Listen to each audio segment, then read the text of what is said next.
Tapi orang seemut karena diri orang naon margina sabab orang mimitina teu aya. Terus orang diayakeun kuno aya saha Gusti Allah. Nah cenah Allah teh aya sabab aya ciptaan ieu langit sareng bumi sareng pangeusina eta ciptaan Gusti Allah.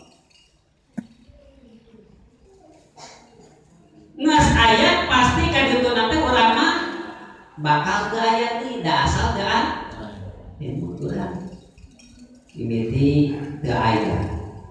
Terus urang diayakeun ku Gusti Allah. Geus kitu bakal teu aya deui cing emu kira-kira urang teh berarti di alam dunya teh moal salamina, moal salawasna hartina moal langgeng. Cek sebagian keterangan sanyanyana atau pasti nak kaula nyiptakeun ka anjeun eta lil akhirati pikeun lil akhirati pikeun alam akhirat diciptakeun ku Gusti Allah teh lain ke di dunia unggul tapi pikeun akhirat.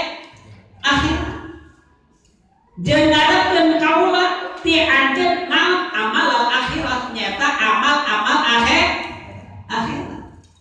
Alhamdulillah wa syukru ala ni'amillah urang sadayana dina saat an ayeuna nyata urang keur amal akhirat.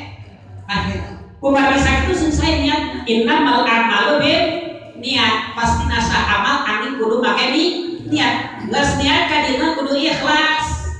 Kudu ikhlas. Lamun urang teh ikhlas berarti urang paul ka dituna bisi dilebetkeun kana jamaan taubah. Itu teu ikhlas mah paul. Amal teu ikhlas sapertos jasad tanpa rusaul Ibnu Athaillah mah kitu. Lamun urang nyaeta amal tanpa ikhlas sapertos jasad tanpa ruh. Berarti orang kaya-kaya lamun amal teu ikhlas teh kaya-kaya urang mah mayit. Kaya-kaya urang mah mayit. Gitu. Nges